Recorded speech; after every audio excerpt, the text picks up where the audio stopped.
Hey, what's up? Welcome back to another episode of the MindShare Podcast. This is where we cut through the noise, say the things that need to be said, and give you real strategies to help you work smarter, build mindshare, and grow a business that actually makes you money. This is episode number 349, and I've got two big things happening right now that I want to share with you. I mean, here we are, middle of August, kids are getting ready for back to school, routines are shifting, and let's be real, the market is still unstable. Now, we've got some big headlines we want to pay attention to, plus a prospecting framework that'll keep you from wasting time, and obviously some straight talk on why Kriya's new ads should make you stop and think. But before we dive in, as I said, two big things. Quick reminder, our MindShare Mastermind in September is almost sold out. We've literally got like a handful of seats left. Details are online at mindshare101.com. And like I said the last time, which many of you did, DM me the word mastermind to get some extra insights and, well, some extra if you want in. And one more thing I'm proud to share. I'll be back on the road this year riding with the Ontario Realtors Care Foundation, Ride for Shelter. This is it's an incredible cause supporting shelters across the province, and we're very grateful once again to be a part of it this year. I'm asking you to help us by donating any amount. And when I say us, I don't mean me. I don't even mean the foundation. I'm talking about the people that need the help. And if you're not one of the people that need the help, and I guess we all need help at some point these days, right? Economy ain't the best, but we'll talk to some more of that stuff. But if you're not somebody that necessarily needs the help, you know what I mean by that. Okay, donating any amount you can, big or small, it helps. Every little bit helps. Please go to my rider page at realtorscareontario.ca/ride. Find my name, make your donation, and of course, a huge thank you in advance. All right, let's get into today's show. Why now is your time to double down, not pull back. What was it, this week? No, I guess it would have been last week. I don't know. At some point over the past few days, I had a conversation with somebody who asked me, where should I be focusing right now? What should I be doing right now? I want to go get more sales. Where should I look? And I was very simple with her, very blunt with her. And I instead of just telling her, do this, first I wanted to know, have you read the Ultimate Marketing Bundle? And those of you that are regular listeners, you know that the Ultimate Marketing Bundle is a free download on my website. Those of you that are not, I encourage you to go get a copy of it. Again, it's a free download on my website. It's right there on the homepage. And what the Ultimate Marketing Bundle does is it walks you through the two audiences and the 7 ways to communicate. So we've only got 2 audiences. We've got audience number 1, which is what we call our contact list. People who know us, they like us, they trust us. Never, ever forget about going after those people. They're the lowest hanging fruit. I mean, when you look at your past number of deals over the past 12 months, 24 months, 36 months, safe to say that most of them come from somebody on that list, whether it's a direct contact on the list, maybe it's a referral from somebody on that list. But let's be real. Every time you meet somebody new, you put them on the list. And now that sphere, the people you know, continues to grow. Now that's the first audience you always want to be going after. Again, they drive 70 to 90% of our business. Then we've got audience number 2. And you could call this your farm area. People who you don't know and they don't know you. But you want to get to know them. And as I said a moment ago, you want to move them from this group 2 into group 1. So you're constantly out there prospecting. You're constantly focused on meeting somebody new. And every single time you meet somebody new, you add them to your contact list. Now, I know the thinking there from a lot of people is like, well, but I don't really know them. Or they never really said they wanted to buy anything or sell anything. Do I really still add them on? Yeah. You had a conversation with them, didn't you? Well, yeah. They know you exist now? Well, yeah. Would you bet money that they got a roof over their head at night? Well, yeah. Then would it piss you off if they did the deal with somebody else at some point if they ever did the deal? Well, yeah. Put them on your list. And I'm going to go as far to say to you that the people that are on your Instagram, your social media that you've had little contacts with, little conversations with, why not put them on the list? And I'm not talking a random comment from some random stranger, but I'm talking you've some sort of mutual connection. You've made some sort of, real connection in terms of clicking like or making a comment or asking a question to each other. It's conversation happening. Very similar to the small chit-chat that you might have at an event, at a coffee shop, or wherever. Now, you may have limited contact information, and once again, they may not have expressed a desire to do anything. But one day they might. So again, when we pull this back and we think to ourselves, well, where am I going to go find more business? You've got two audiences, the people you know and the people you don't know. Always focus your time and effort on the people you know, and always focus some time and effort in a day on people you don't know, so you can constantly keep growing that list of people we know.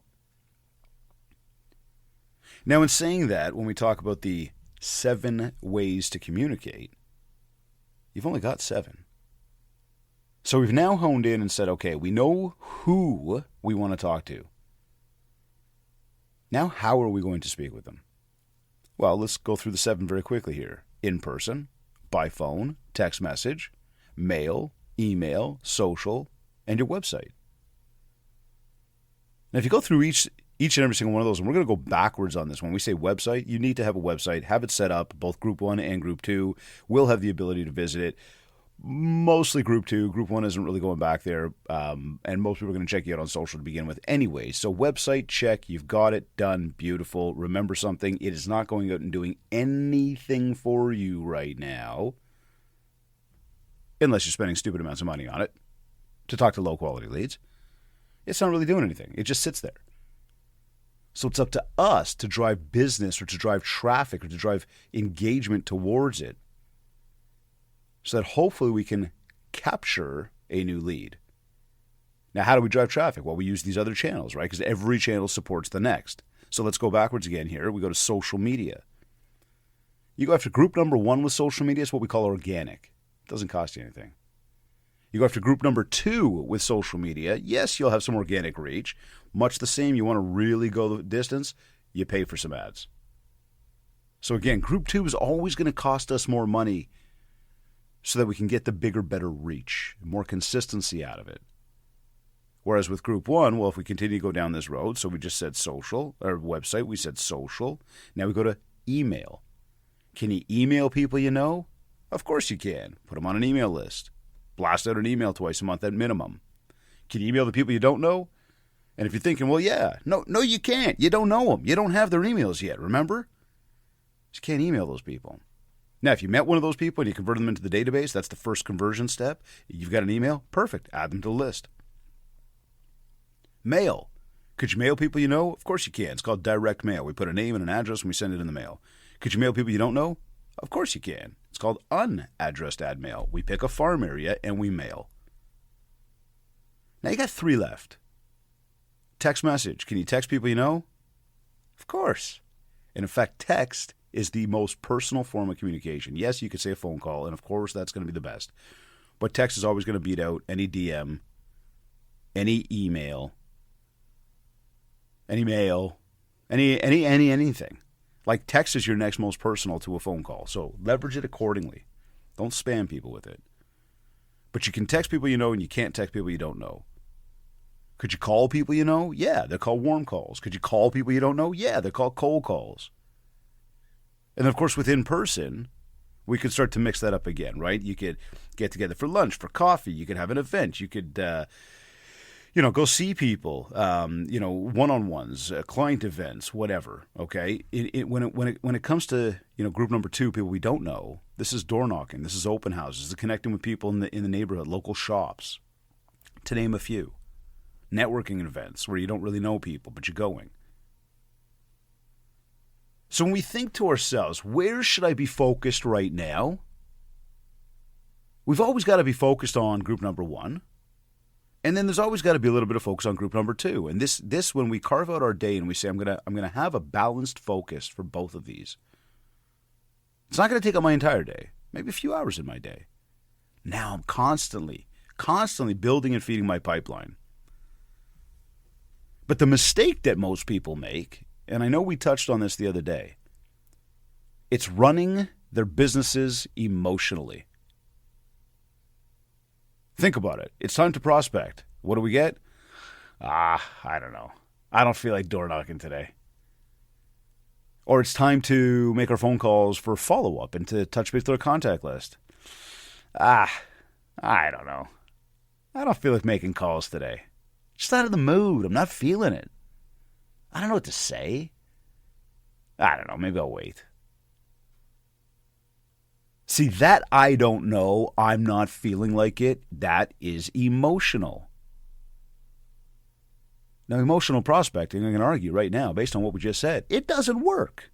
It's because you're not working. You're not actually doing it. I mean, this doesn't take a rocket scientist to figure this out.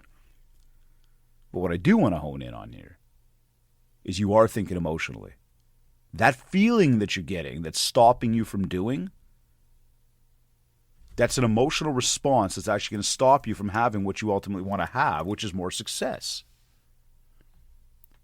Now, the flip side to that is to be strategic, of course. So I wake up, I know that last night I made my plan, I see that my calls are supposed to start at 10 a.m., and no matter how I'm feeling at 10 a.m., I am locked and loaded, and I am ready to make my calls. It doesn't matter how I feel. Why? I mean, if you're not feeling like it, why would you do it?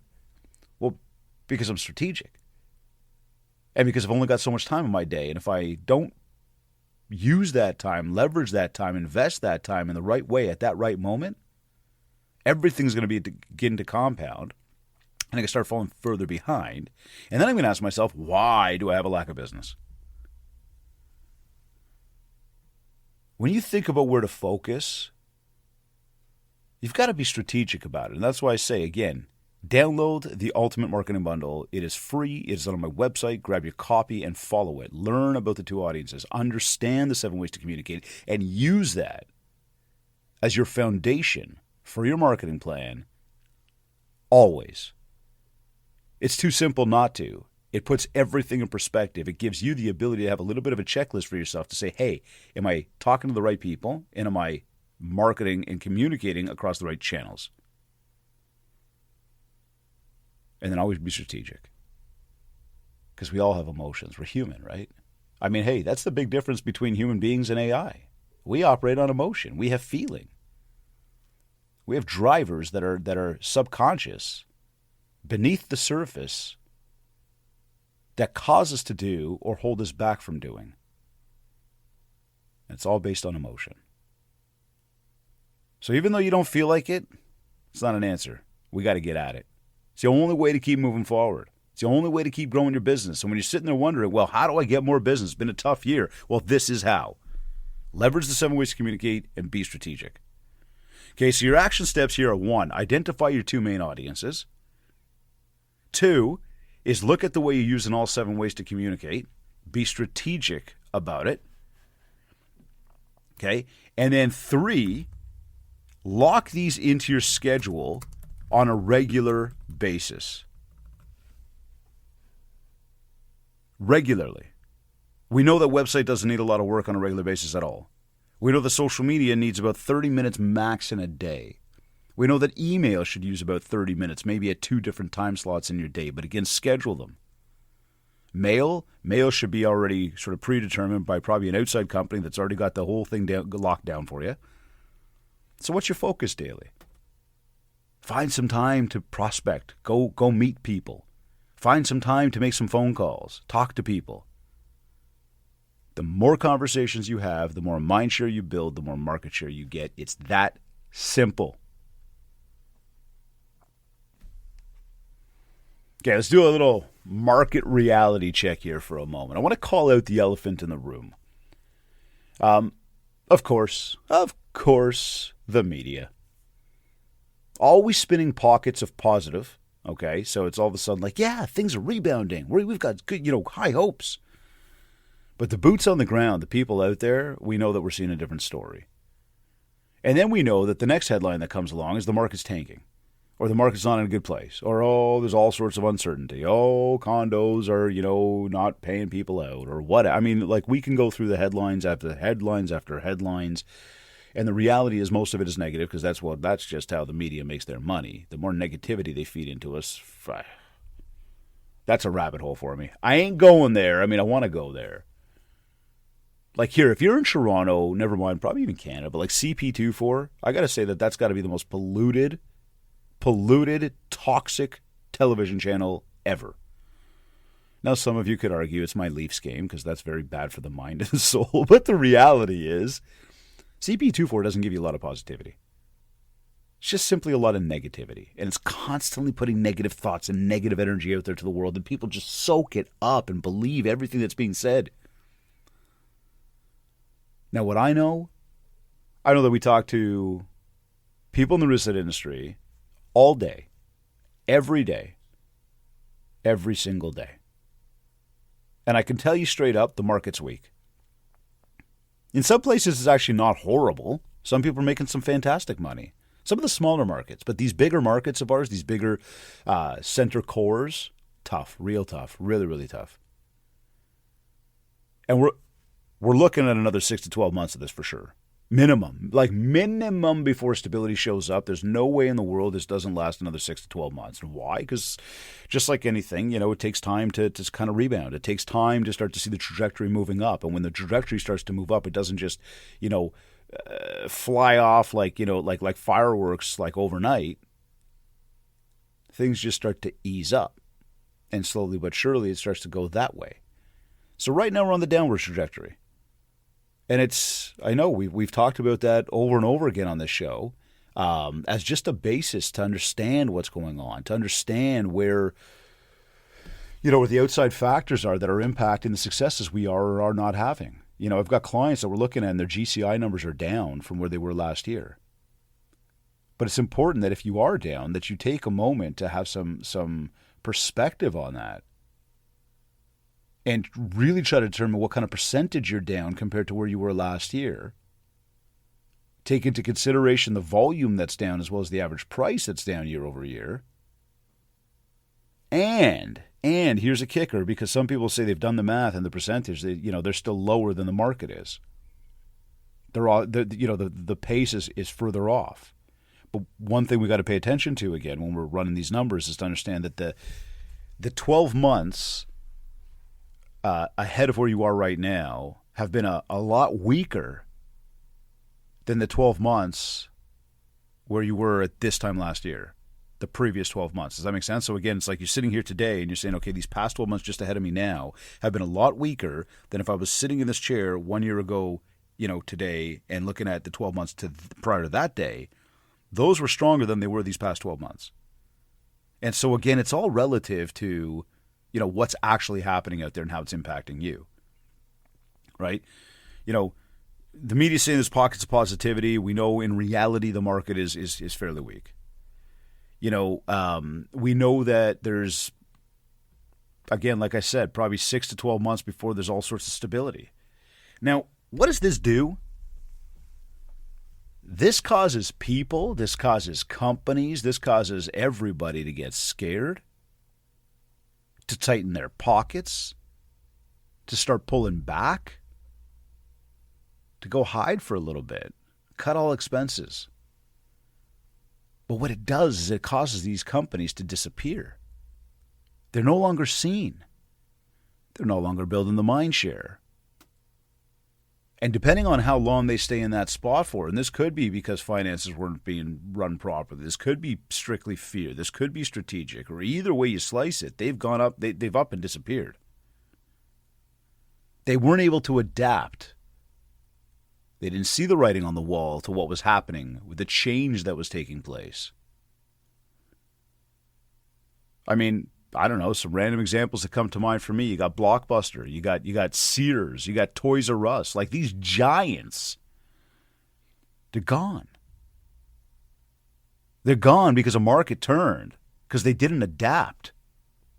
I mean, think about Blockbuster, right? What, early 2000s? They dominated, like they were everywhere. But the economy was taking a hit. This thing called Netflix started coming in. And as people were cutting expenses and changing the way things were happening, Blockbuster lost the steam. They relied on this old business model, and they did not pivot quickly enough. So again, think about, like, if you're relying on the way things were done and have always been done, and don't get me wrong, I'll tell you, repeat and referral, it's always been that way in this business. That's exactly where the business comes from. It has been, it is, and it will be. So I would always say to you, focus on repeat referral always. But we've also got to be smart enough to adapt. Otherwise, we risk getting left behind when people's habits change. And again, we're going through a massive shift in time right now. 2020, 2021, we went through all that bullshit with COVID. And it took time to come up and out of that. And it's crazy. It took a few years to come up and out of that. Now the market is trying to find its way out of that. Same thing with us then. As things are shifting right now, and we're seeing that we're in that spot from an economy, right? We've got to evolve. We've got to look at our systems. We've got to look at our processes. We've got to look at our marketing. We can't wait till it's too late. We've got to make sure that we're staying up, on the up and up. And this doesn't mean go jump out and start to become an AI expert. I'm not saying that at all. But there are ways to be integrating and leveraging AI right now. And if you're not taking advantage, again, you're missing out.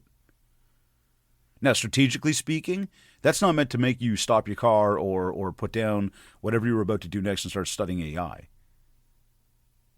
Moreover, it's meant to get you thinking, to go, how could I better leverage AI? What could I do with it for my business? And I'd encourage you again, you want to have that conversation? Message me. I'll give you some tips on that. But there's some fantastic ways to leverage it without changing the way you operate, but allow you to find out what the power is of it. And again, it's one example to evolving, right? As people's habits are changing, do not get left behind. So back to what we just said a moment ago about the 7 ways to communicate in the 2 audiences, you've got to always be focused on having these things in your schedule and staying consistent strategically, not emotionally. Okay? Think about Sears. Again, I don't know. I mean, growing up, I'd say it was one of the sort of go-to department stores. But we had a crash in 2008. Their stores were outdated. They were slow to sort of adapt this online world. And the whole they didn't even have strong marketing, so brand identity wasn't really there, and that just kind of amplified this rapid decline that they had. Right? You had Walmart coming in. You had Amazon coming in. Both of those players doubled down on convenience. They doubled down on customer experience. Sears didn't. Now, again, you don't have to be everything to everybody. Focus on your niche. But now start to think about the customer service that you provide. Start to think about the technology that you leverage and the way you use it, whether it's CRM, AI, social, video. Think about how you're leveraging it to build your brand. And a lot of that stuff as well right now, it helps us keep costs down if we use it right. I mean, I know I mentioned Toys R Us, and you look again back in sort of 2008, the recession hit, right? It hit consumers hard. Parents were cutting back on items like toys. We know that Toys R Us had just massive debt. They couldn't innovate. They didn't compete. And again, Amazon and Walmart kicked their asses. Pricing, convenience. So you think about, why? Well, they had a financial foundation that was weak, lack of innovation, and relying too heavily on the fact that, hey, we're Toys R Us. So think about it, right? If you're financially overextended right now, and we go back to the marketing about how you're finding more business and what you're doing, and you think to yourself, I haven't got the money to do it right now. I'm over, I'm up to my neck in this, right? So if you're overextended financially, if you're not innovating, you're going to struggle to survive, right? You're going to struggle to build the business that you want to build, to live the life that you want to live. But if you can lean that out, if you can really look at the marketing you're spending on and ask yourself, and we do this with other coaching clients, we track everything. We want to know exactly where their business comes from, what's working, what's not working, because if we don't know that, what are we spending money on? Just because we feel like it? Because somebody said, oh, you should do that? Because my friend is doing it? So we've got to lean out. We have to, no matter what, stay visible. Continue to build the trust. Continue to connect with our main audiences. When we do that, we outlast everybody else. Everybody. See, those three companies, those weren't small players. Like, these were giants. But even giants will collapse if they don't adapt, and if they don't push through the hard times, and if they don't stay in front of their customers. Right now in real estate, this is your blockbuster moment. Do you understand? Either you adapt and double down, and that double down doesn't mean money. That could mean just straight up effort. You either do that or you risk being forgotten when the rebound starts to happen. And it's going to happen. You've got to remain optimistic. Now, speaking of that, though, we do need to shift for a moment here and say, for one company, it's not going to happen for her. They are not rebounding from this, okay? We've all, at this point, heard of what happened with iPro Realty and the collapse, And I wouldn't say that iPro is anything, that we're going to call a big brand. It always kind of surprised me at the growth that they were having and maybe the quote-unquote, I'll say success in sort of quotes right now, because obviously with where we stand today, there's nothing close to this word success that they achieved. Now, maybe you could argue they successfully swindled people, they successfully stole from people, they successfully did bad business. I don't know, whatever you want to call it, but it just is what it is, right? So here we are, this major, what they thought would be, but this Ontario brokerage, I think they had like 17 branches. I understand from some of the quick research I did, 2,400 agents across the GTA. RECO, the Real Estate Council of Ontario, went in and shut them down like out of nowhere the other day. Now, obviously, there was some background stuff that the media and the rest of us, sort of riffraff didn't know about at the time. But again, I did some further digging, and I know a lot of people have some questions about what happened, and does anybody have any more details, and like exactly what happened, and all that good stuff. And the realities here are, we're all kind of operating through some hearsay. Only really, I guess, RECO, the lawyers, and like the people at the top of ownership who like did all this know. But here's some of the key details that I've picked up on. Okay, one, that there was a scheduled inspection that uncovered a significant shortfall, which they labeled initially as over $10 million in iPro's consumer deposit and commission trust accounts. $10 million shortfall. Oh, yeah, that's forgot about that over there. Oh, did I miss a few zeros? Really? Now, although it was later reduced to about $8 million, it was still that's a shit ton of money. Enough to warrant termination. So RECO steps in with obviously the oversight to facilitate, all this sort of like what everybody's calling like kind of a controlled wind down, right? Trying to really do it in a way where, a lot of the agents that had, nothing to do with this. And there's a lot of great people over there, obviously, a lot of great agents that were part of that company. So this is no slight on any individual. Maybe just the individuals like right at the top that did it all, but, not the people on the street, not the innocent ones that had nothing to do with any of this. Okay. But RECO steps in for this controlled wind down to make sure there's, as few people getting screwed out of this as they possibly can. And we know that pending transactions will still close normally.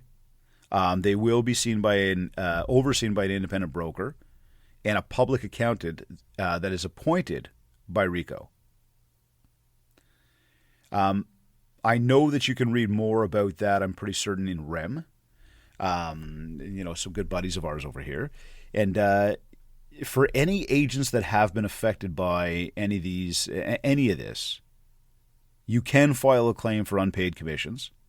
And clients with active purchase agreements will see their deals closed, but new deals under iPro must transition to a different brokerage.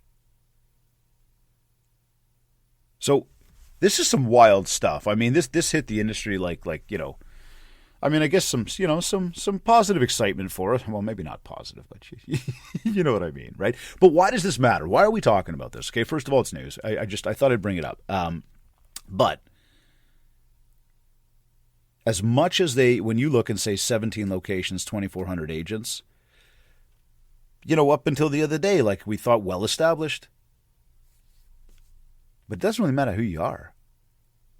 Anything can almost collapse overnight when we don't control our finances. Now, this is a good reminder too, in real estate about owning your own data, right? Owning your reputation, owning your pipeline. We've got all these companies that offer up CRMs and marketing and all this different stuff, and people tie into them and they're like, oh, my company's giving it to me for free, so I'm going to use it. Yeah, but hold on a second. What happens if your company runs something like this? And if you're thinking, nah, I'm with the big brand, they wouldn't do that. Well, we've heard some pretty crazy stuff over the past 12 months, even from big brand brokerages with big brands. Okay? This stuff happens.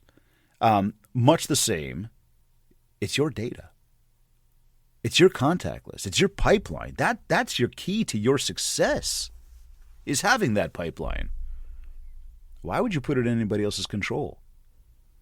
Why would you have it in a system that you couldn't pull it out of? Why would you have it in a system that actually claims to take ownership of it? So look,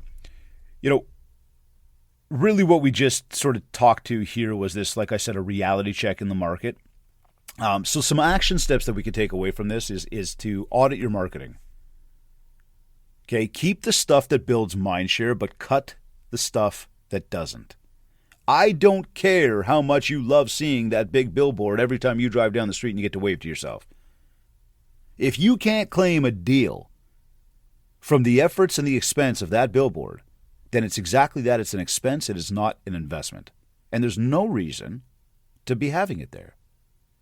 Now, I'm not talking the measurement stick being 30 or 60 days. We've got to give stuff enough time to live. And, of course, we've got to support it. But much the same, if you're not door knocking, if you're not sending flyers, if you're not sponsoring events or local sports teams, and you've got this billboard, why do you have the billboard?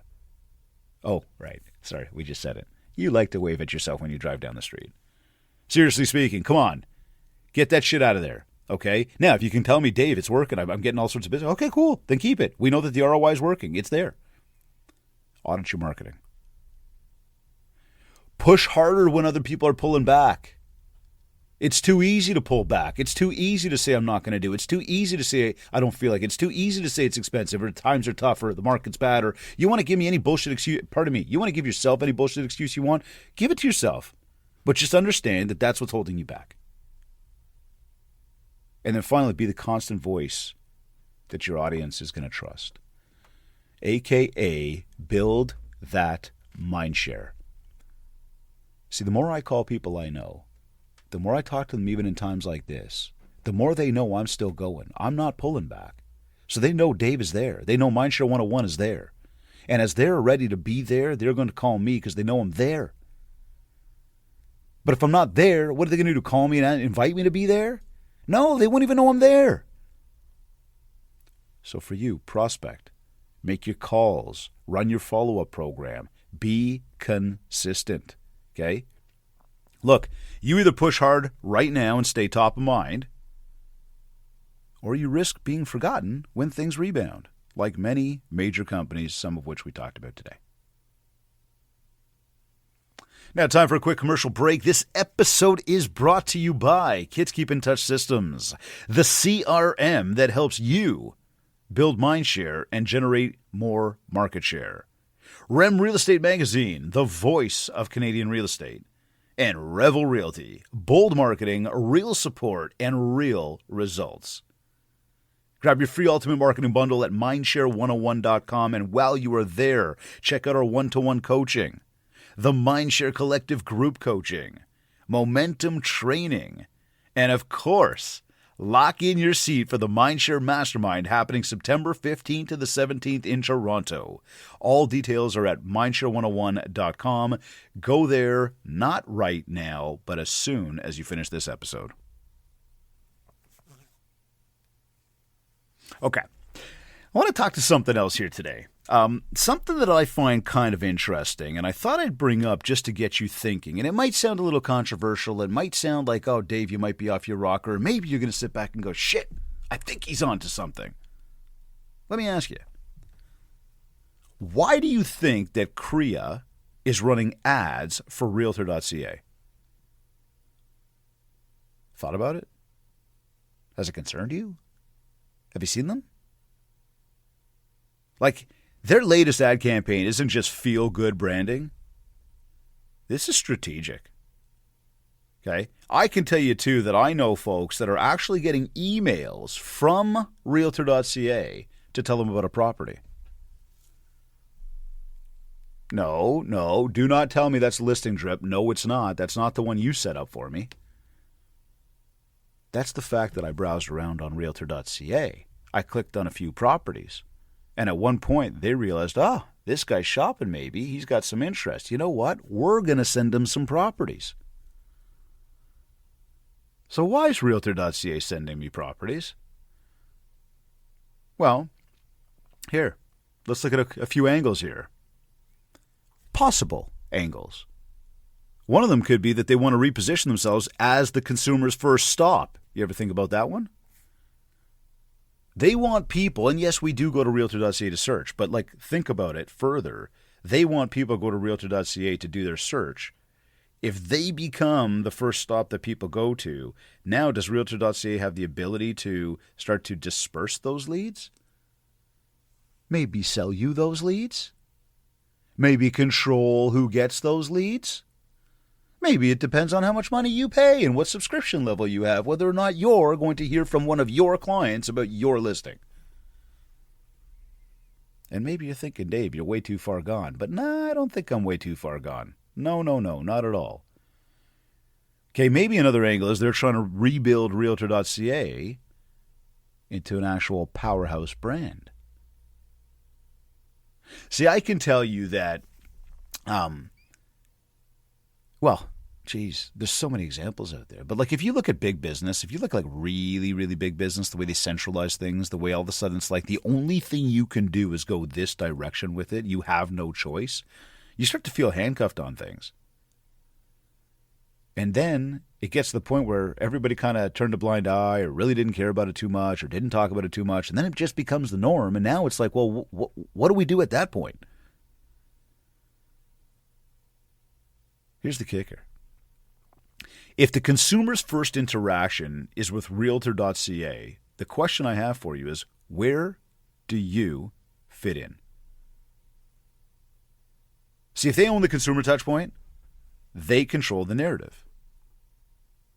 And that's why you can't sit back and hope that your board or your association is building your brand for you.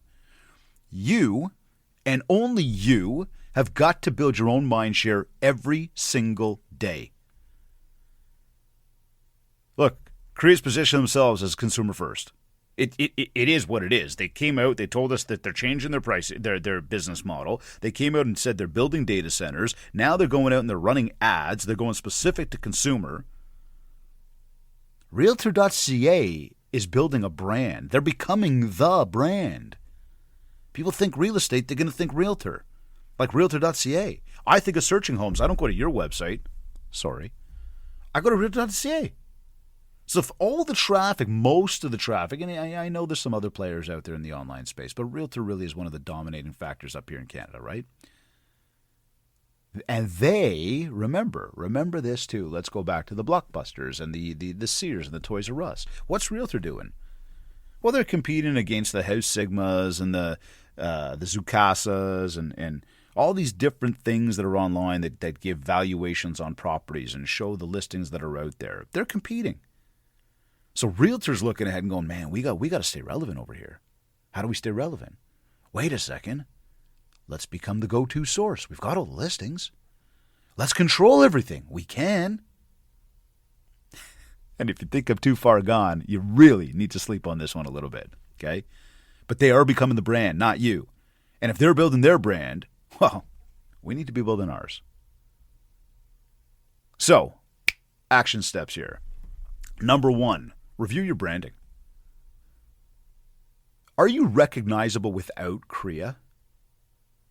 Logo, information, consistency, communication, value add. Are you? 2, create local market updates that cut through the bullshit. Okay, they cut through the generic messaging that every other agent has. You've got to get up and stand out. Step up. Find a differentiator. Connect with people more personally. And 3, don't wait for Kriya to save you. You've got to own your positioning. Again, how, Dave? What does that mean? 2 audiences, 7 ways to communicate, consistently thinking strategic rather than emotionally. Because this is reality. Kriya is out there building brand power, so you better be as well. Because again, when they begin to control things and you have to be at their mercy for what they're going to send to you, you have lost control over the amount of opportunity you can create for you. And I throw in there, part of this is we need our people, group 1, and then group 2, to understand that they can go to our site and they can go to our places to find information on the properties they want. They don't just have to go to realtor.ca. And I get it. You may not have all the data like they have, but that doesn't matter. The point is we need people to understand we are the resource. And the more that they believe in us being the resource, the more we build the know you, like you, trust you. With the trust you, we get the opportunity. With the opportunity, well, hopefully we're getting the money. So what do you do? What do we do? Okay? We stay consistent. We keep prospecting. We keep educating. We keep talking to our database. Remember that resilience is the key to not just surviving, but to growing in uncertain times. And right now, our people are worried about uncertainty. They're worried about interest rates. They're worried about affordability. And our job is to speak to those pain points. Our job is to give clarity and be the voice of reason for them. The ones who push through right now are the ones who are going to dominate when this rebound hits. Okay, remember this. Consistency beats intensity at all times. You can be intense, but if you can only last so long, that doesn't work. Right? We used to say this to the guys on the ice, right? The hockey players. It's like, look, I know you want to stay on all game and just play, but I need you to go up the ice, down the ice, get off. Get your legs back under you because I'm putting you right back out there 45 seconds later. Well, if they go up the ice, down the ice, back up the ice, back down the ice, back up the ice, back down the ice, oh my God, I'm tired already saying it. By the time they get to the bench, they're exhausted. I cannot throw them out there 45 seconds later. And if I do, they're not going to have the legs to keep going, which means they had a burst of intensity, but there's zero consistency. Remember, consistency beats intensity at all times. I'd rather you're doing 3 phone calls a day every single day than trying to make 30 today, being exhausted and not getting back to it for another month. It helps you build MindShare. And MindShare builds trust, it builds authority, it builds influence, and of course it equals market share. So your action step here? Stick to your daily schedule no matter what. I don't care how you feel, and you shouldn't care how you feel either. It's just holding you back. Educate your audience on the current realities. Just like I did with you today. Talking about the big brands, talking about marketing, talking about what's going on with Kriya, talking about what happened with the demise of iPro. Educate. Current reality. And finally, position yourself as the go-to voice, okay? And this is like specific to the Kriya thing, but even when the market feels quiet, people need to hear from you. Oh, consistently. Because when things rebound, you're going to be there. Okay, and you do this, and this is what's going to help you build trust. This is what's going to help you build the MindShare. And like I've said 18 times today, and I've said a million times before, MindShare equals market share. So like today we covered, how to find more business by focusing on your 2 audiences with your 7 ways to communicate while strategically thinking, not emotionally. We talked about why this fragile market should actually motivate you rather than slow you down or hold you back. I really encourage you to think about Kriya's ad campaign and what it means for your future. I hope it fires you up, it ignites you, it gets you thinking. I hope you have the conversation with your client, or not your clients, but your colleagues, your brokerage, at your next office meeting. Talk about it. Make it a thing. People need to start to actually pay attention to this. And again, this is part of innovation, right? This is part of looking ahead and being strategic about your business, going, what are some of those outside factors that could impact me? And I don't know that a lot of people are talking about this right now with Kriya, but I'm telling you, I'm talking about it. I want you to think about it. Okay? And of course, we talked a lot about how to build the resilience. So look, if you got value from today's episode, please subscribe if you haven't yet, share this episode, and of course, DM me about the mastermind in September. This is not your time to pull back. This right now is your time to double down. Build your systems, build your brand, build your mind share, because that's how you get more market share. You've been listening to this episode of the MindShare Podcast. Go to MindShare101.com to grab your free Ultimate Marketing Bundle, learn more about coaching, and join us at the MindShare Mastermind in September. Follow me at David Greenspan 101 and DM me the word mastermind if you want details in joining us in Toronto. Big thanks to Kits, Rem Magazine, and Revel Realty for sponsoring this episode. This has been another episode of the MindShare Podcast. Keep building that mindshare, and thank you for tuning in.